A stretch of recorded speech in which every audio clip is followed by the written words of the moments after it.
everybody. So today we're going to talk some more about sex and sexuality in the natal chart. Last video was about the 8th house, which is like the deep soul merging that people do during sex, or that tends to happen. There tends to be a deep soul merging that happens when people have sex, or that type of sex. The type of sex we're going to talk about today is the kind that happens in the 5th house.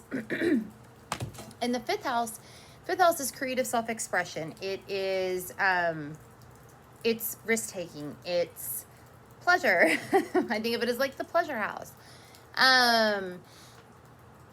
But it's also like the lighter side of dating and sex. So more like play, like sex for play, if that makes sense. That's kind of the sex that's expressed in the 5th house. So whatever house the 5th house bends to, right? Or whatever house the 5th house disposes of itself to by way of the planetary ruler of the 5th house cusp falling in another house, that kind of helps to flesh out that sex for play, or it flushes that out further. But first, before getting into that, we'll start with like some signs, just some signs on the cusp of the 5th house and how this might play out for the person. These are not universal. These are just some ideas, fucking around with shit. So let's say you had like, I don't know. Let's say you had Gemini on the cusp of the 5th house. Just looking at it from the lens of like sex and sex for play and the lighter sides of sex, that kind of thing. The person might approach those areas of life in a versatile way, in a curious way. There might even be like a changeable quality to it. Not in the way the moon is changeable, but changeable. Like, they might be adaptable as well in these areas of life. They might need variety in these areas of life. Like sex for play variety, if you will.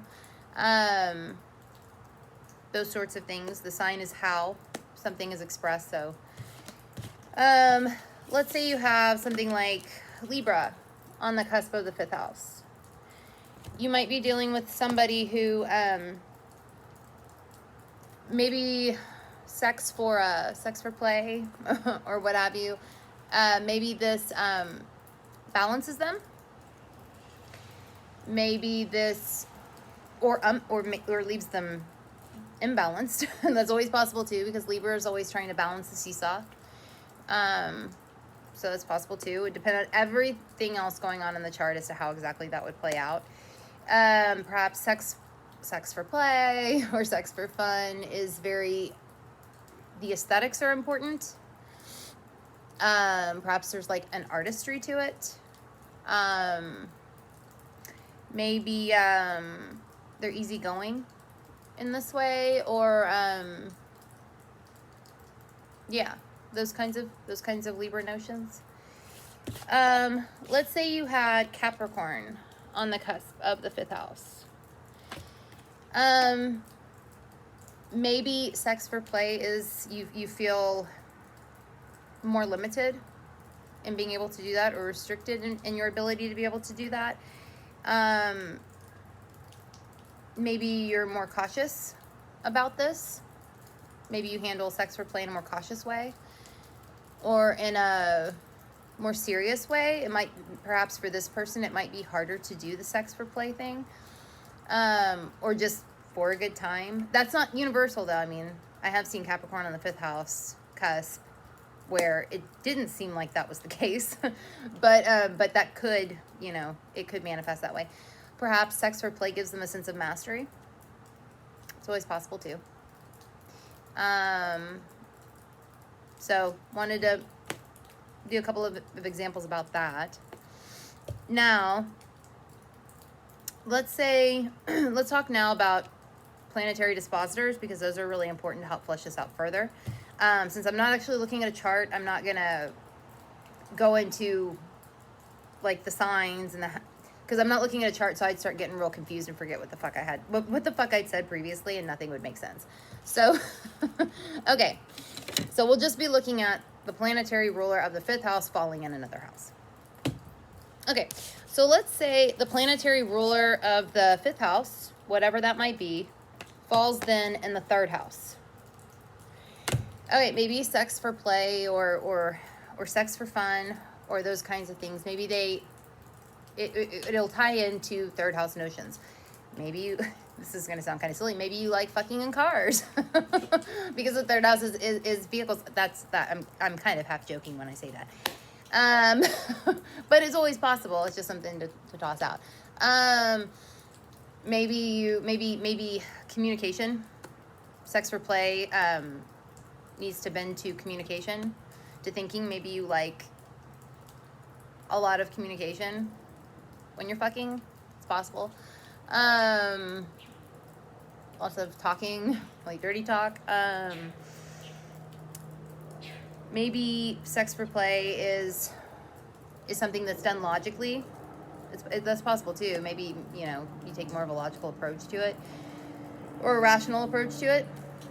It's also possible. Maybe sex for play involves short distance traveling. Maybe you travel a little bit, within your area. I mean, I'm kind of joking when I say that too, but you never know. It's possible.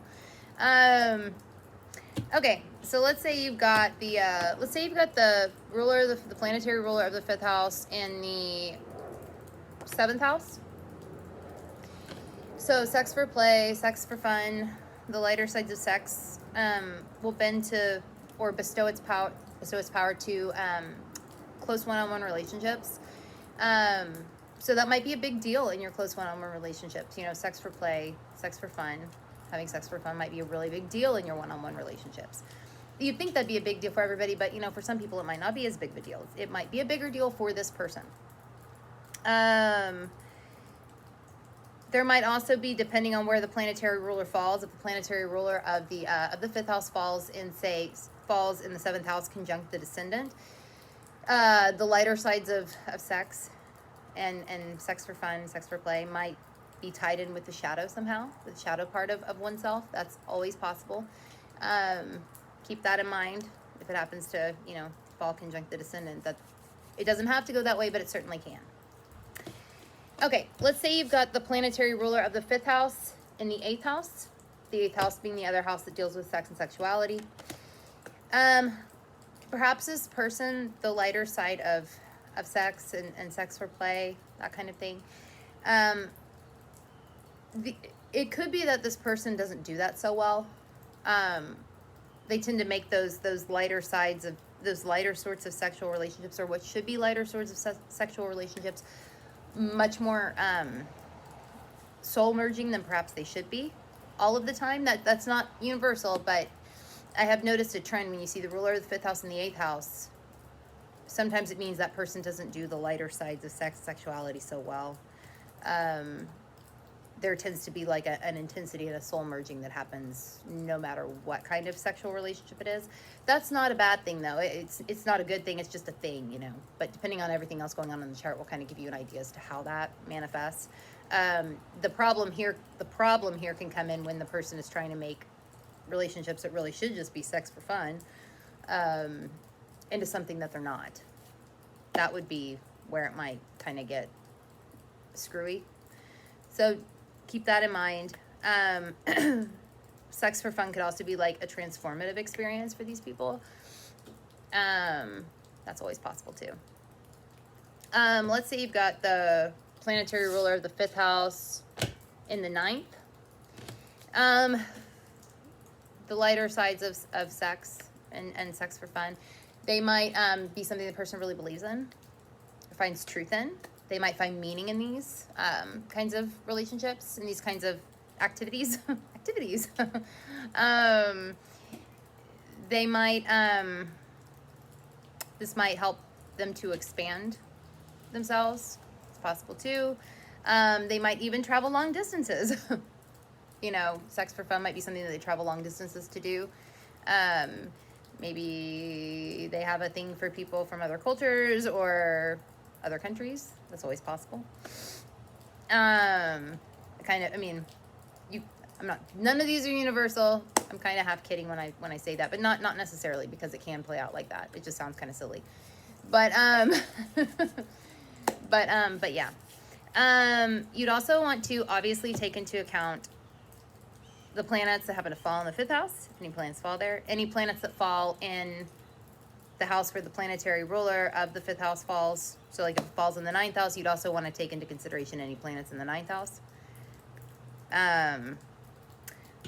Let's say you have, we'll do a couple planets in the 5th house, just kind of how they might play out. 5th house, let's say you've got the sun there. Looking at it from the lens of like, you know, this kind of lighter sex that I'm talking about.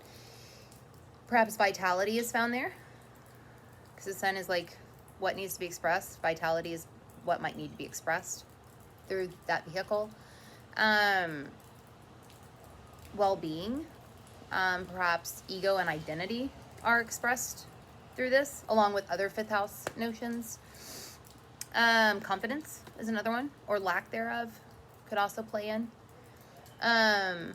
So all of these might need, and other things could need to be expressed if the sun falls in the 5th house.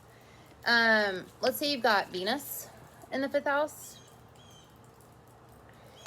So, you know, Venus's values, perhaps this person values, you know, sex for fun, the lighter sides of sex. Perhaps they really love this. It's possible too, with Venus there. Along with other Venusian things. Let's say you've got Pluto in the 5th house.